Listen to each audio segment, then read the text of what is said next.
What if I told you that one night of glory could cost you 10 years of your life? What if the thing you sacrificed everything for was worth nothing? Welcome to Stories Narrated. I'm here to tell you a story that will change how you think about pride, vanity, and the price we pay for appearances. This is The Necklace by Guy de Maupassant. And trust me, you won't see the ending coming. So sit back, relax, and let me take you to 19th century Paris, where one woman's desire for beauty destroyed her entire life. She was one of those pretty and charming young women born as if by an error of fate into a family of clerks. She had no marriage portion, no expectations, no means of being known, understood, loved, and married by a rich and distinguished man. So she let herself be married to a little clerk in the Ministry of Public Instruction. She dressed plainly because she could not dress well, but she was as unhappy as though she had really fallen from a higher station.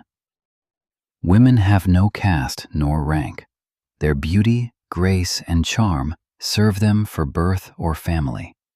Their natural delicacy, their instinctive elegance, their suppleness of mind are their only hierarchy, and often make of women of the people the equals of the greatest ladies. She suffered incessantly, feeling herself born for all the delicacies and luxuries. She suffered from the poverty of her dwelling, from the wretched appearance of the walls, from the worn chairs, from the ugliness of the curtains. All these things, of which other women of her class would not even have been aware, tormented her and made her indignant. The sight of the little Breton peasant who did her humble housework aroused in her despairing regrets and wild dreams. She imagined silent antechambers hung with oriental tapestries, lighted by tall bronze candelabra, and two great footmen in knee breeches sleeping in large armchairs, overcome by the heavy warmth of the stove. She imagined vast salons hung with antique silks, exquisite pieces of furniture supporting priceless ornaments, and small, charming, perfumed rooms created just for little afternoon parties of intimate friends, men known and sought after, whose homage aroused every other woman's envious longings. When she sat down for dinner at the round table covered with a 3-day-old cloth opposite her husband, who uncovered the soup tureen and declared delightedly, "Ah, the good pot au feu! I don't know anything better than that," she thought of delicate dinners, of shining silverware, of tapestries peopling the walls with ancient figures and strange birds in the midst of a fairy forest. She thought of dainty dishes served on marvelous plates and of whispered gallantries listened to with a sphinx-like smile while eating the pink flesh of a trout or the wings of a quail. She had no dresses, no jewels, nothing. And she loved nothing but that. She felt made for that. She would have so much liked to please, to be envied, to be seductive and sought after. She had a friend, a former schoolmate, who was rich and whom she did not like to visit because she suffered so much when she returned home. She would weep for whole days from grief, regret, despair, and misery. One evening her husband returned home with an air of triumph, holding a large envelope in his hand. "Here," said he, "here is something for you." She tore the paper impatiently and drew out a printed card on which were these words: "The Minister of Public Instruction and Madame Georges Ramponneau request the pleasure of Monsieur and Madame Loisel's company at the Ministry on Monday evening, January 18th. Instead of being delighted, as her husband hoped, she threw the invitation petulantly upon the table, murmuring, "What do you want me to do with that?" "But my dear, I thought you would be glad. You never go out, and this is a fine opportunity. I had tremendous trouble to get it. Everyone wants one. It is very select, and very few clerks get invitations. You will see all the really big people there." She looked at him with irritation and said impatiently, "And what do you expect me to wear if I go?" He had not thought about that. He stammered, "Why, the dress you go to the theater in. It looks very nice to me." He stopped, stunned and distressed to see that his wife was beginning to cry. 2 large tears ran slowly from the corners of her eyes toward the corners of her mouth. He faltered, "What's the matter? What's the matter?" With a violent effort, she overcame her grief and replied in a calm voice, wiping her wet cheeks, "Nothing. Only I have no dress, and therefore I cannot go to this ball. Give your invitation to some colleague whose wife is better equipped than I am." He was distracted, but said, "Let us see, Mathilde. How much would a suitable dress cost? Something simple but elegant." She reflected for several seconds, making her calculations, and wondering also what sum she could ask for without bringing upon herself an immediate refusal and an exclamation of horror from the economical clerk. At last she replied hesitatingly, "I don't know exactly, but I think I could manage it with 400 francs. He turned a little pale, for he had just saved that amount to buy a gun and treat himself to a little shooting next summer in the plain of Nanterre with some friends. Nevertheless, he said, "Very well, I will give you 400 francs, but try to have a really nice dress." The day of the ball drew near, and Madame Loisel seemed sad, uneasy, anxious. Her dress was ready, however. Her husband said to her one evening, "What is the matter? You have seemed very queer these last 3 days." She replied, "It annoys me not to have a single jewel, not a single stone, nothing to put on. I shall look utterly shabby. I would almost rather not go to the party." "You might wear natural flowers," said her husband. "They are very stylish at this time of year. For 10 francs, you can get 2 or 3 magnificent roses." She was not convinced. "No, there is nothing so humiliating as to look poor among a lot of rich women." "How stupid you are," her husband exclaimed.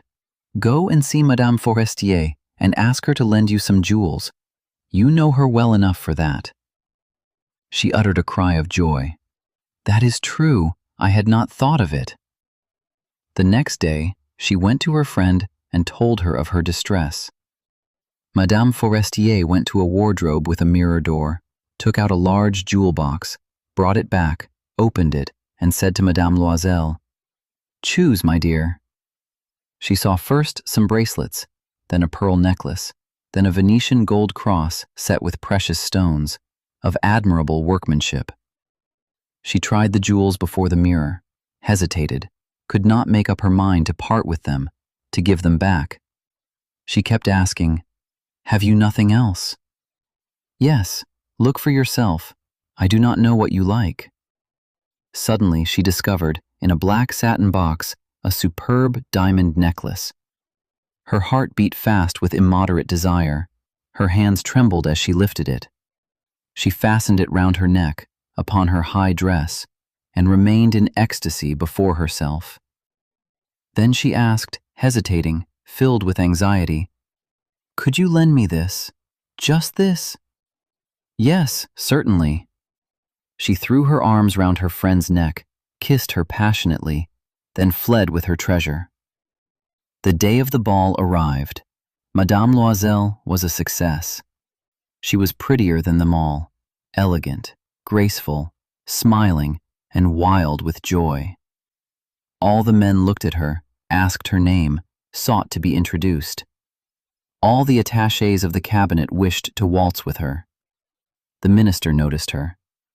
She danced madly, ecstatically, drunk with pleasure, with no thought for anything, in the triumph of her beauty, in the pride of her success, in a sort of cloud of happiness composed of all this homage, of all this admiration, of all these awakened desires, and of that sense of complete victory which is so sweet to a woman's heart. She left about 4 o'clock in the morning. Since midnight, her husband had been dozing in a little deserted anteroom with 3 other gentlemen whose wives were enjoying themselves greatly. He threw over her shoulders the wraps he had brought, modest wraps of everyday life, whose poverty clashed with the elegance of the ball dress. She felt this and wished to escape so as not to be noticed by the other women, who were wrapping themselves in rich furs. Loisel detained her. "Wait a moment. You will catch cold outside. I will go and call a cab." But she did not listen to him and rapidly descended the stairs.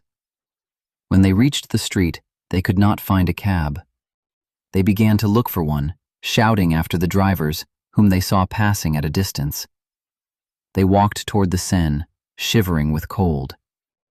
At last they found one of those old night cabs which are only seen in Paris after dark, as though they were ashamed to show their shabbiness in daylight. It brought them to their door in the Rue des Martyrs, and they went sadly up to their apartment. For her, it was all over. And as for him, he was thinking that he must be at the ministry at 10 o'clock. She removed the wraps from her shoulders before the mirror, so as to see herself once more in her glory. But suddenly she uttered a cry. The necklace was no longer around her neck. Her husband, already half undressed, asked, "What is the matter?" She turned toward him, panic-stricken. I have lost Madame Forestier's necklace." He stood up, distracted. "What? How? Impossible." They searched in the folds of her dress, in the folds of her cloak, in her pockets, everywhere. They did not find it. "Are you sure you had it on when you left the ball?"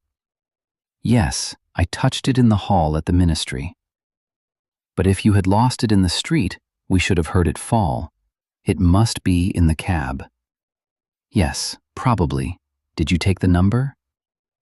"No. And you?" "No." They looked at each other, stupefied. At last, Loisel dressed himself again. "I will retrace our steps on foot," said he, "to see if I can find it." He went out.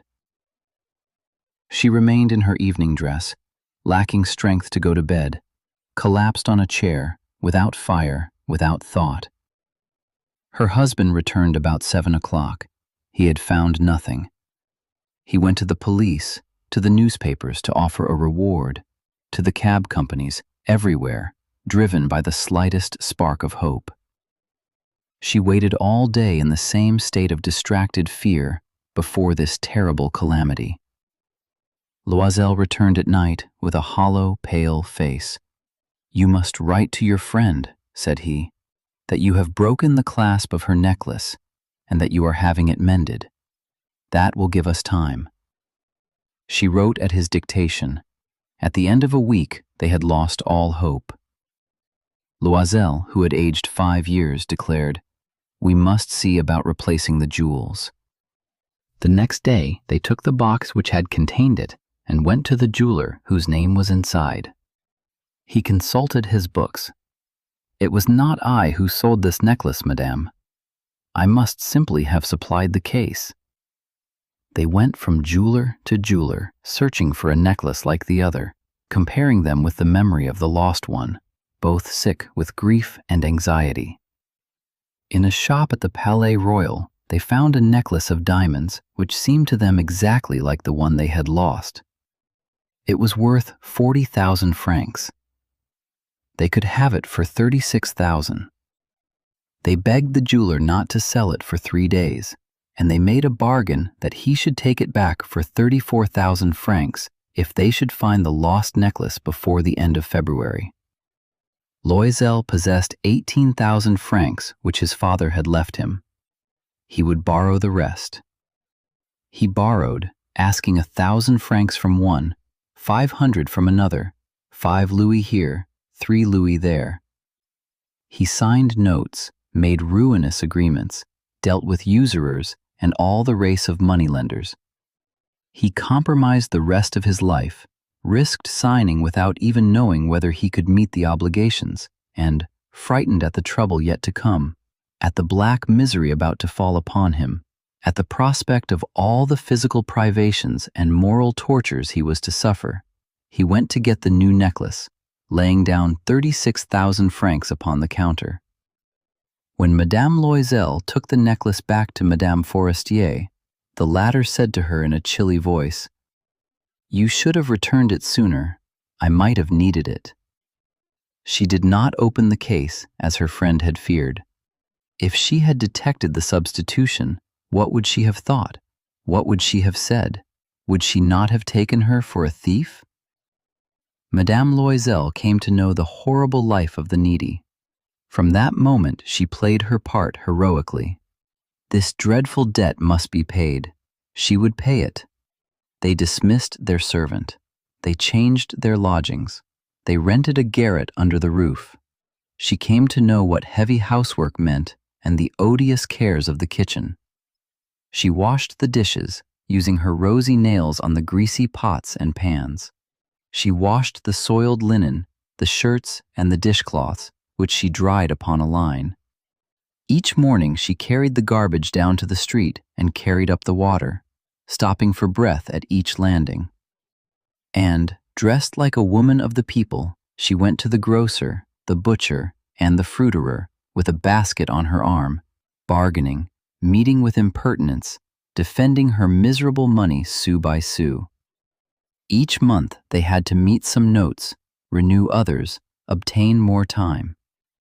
Her husband worked evenings, putting the books of some merchants in order, and late at night he often copied manuscripts at 5 sous a page. And this life lasted 10 years. At the end of 10 years they had repaid everything, with the rates of usury and the accumulations of compound interest. Madame Loisel looked old now. She had become the woman of impoverished households. Strong and hard and rough, with frowsy hair, skirts awry, and red hands, she talked loudly while washing the floor with great swishes of water. But sometimes, when her husband was at the office, she sat down at the window and thought of that evening long ago, of that ball where she had been so beautiful and so admired. What would have happened if she had not lost that necklace? Who knows? Who knows? How strange and changeable is life. How small a thing is needed to ruin or to save. One Sunday, as she was walking in the Champs-Élysées to refresh herself after the labors of the week, she suddenly perceived a woman who was leading a child. It was Madame Forestier, still young, still beautiful, still charming. Madame Loisel felt moved. Should she speak to her? Yes, certainly. And now that she had paid, she would tell her all. Why not? She approached her. "Good morning, Jean." The other did not recognize her and was surprised to be familiarly addressed by this plainly dressed woman. She stammered, "But, Madame, I do not know. You must be mistaken." "No, I am Mathilde Loisel." Her friend uttered a cry. "Oh, my poor Mathilde, how you have changed." "Yes, I have had some hard times since I saw you last, and many sorrows. And that because of you." "Because of me? How so?" "You remember that diamond necklace you lent me to wear at the minister's ball?" "Yes, well?" "Well, I lost it." "What do you mean? You brought it back." "I brought you back another exactly like it, and for it we have been paying these 10 years. You can understand it was not easy for us, who had nothing. At last it is finished, and I am very glad." Madame Forestier stopped. "You say that you bought a diamond necklace to replace mine?" "Yes, you did not notice it then? They were very similar." And she smiled with a proud and naive joy. Madame Forestier, deeply moved, took her by both hands. "Oh, my poor Mathilde! Why, my necklace was paste. It was worth at most 500 francs. And that, my friends, is the tragic irony of Mathilde's life. 10 years of suffering for a necklace worth nothing. Sometimes the things we chase aren't even real. Sometimes our pride costs us everything. This is Stories Narrated. If this story made you think, hit that like button. And tell me in the comments, what lesson do you take from Mathilde's tragedy? Subscribe for more classic stories that will make you think, feel, and see life differently. Until next time, keep reflecting. This was Stories Narrated.